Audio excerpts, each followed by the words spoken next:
ఈ సూపర్ 6 కార్యక్రమం ఇన్ని వేల కోట్లు ఆర్థిక ఇబ్బందుల నుండి వీటన్నిటిని ముందుకు తీసుకురాగలుగుతున్నామంటే మీ భవిష్యత్తు కోసం, యువత భవిష్యత్తు కోసం, మహిళల భవిష్యత్తు కోసం,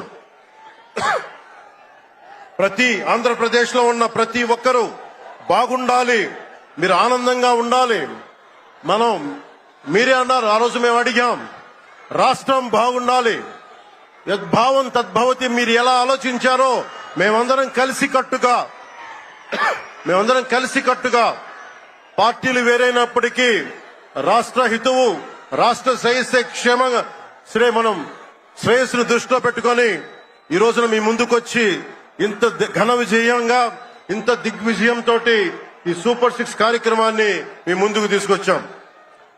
దీని సూపర్ 6 కార్యక్రమానికి సంబంధించి భవిష్యత్తు రాయలసీమ వెనుకబాటుతనం గురించి, దానికి నీటి సౌకర్యాల గురించి, పారిశ్రామిక గురించి గౌరవ ముఖ్యమంత్రి గారు మాట్లాడతారు. నేను చెప్పదలుచుకున్నది ఒకటి, ఆరోగ్య బీమా పథకం సాకారం కాబోతుంది. ఒక్కొక్క పథకం ద్వారా ఒక్కొక్క కుటుంబానికి 25 లక్షల ఆరోగ్య బీమా వర్తిస్తుంది.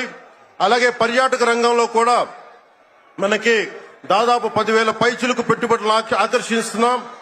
అలాగే పంచాయతీ రాజ్ శాఖలో కూడా పల్లె పండుగ ద్వారా 13,300 గ్రామ పంచాయతీలని గ్రామ సభ నిర్వహించి రికార్డు చేసి 2,007 కిలోమీటర్ల బీటీ రోడ్లు, 4,000 కిలోమీటర్ల సిసి రోడ్లు చేయగలిగాం.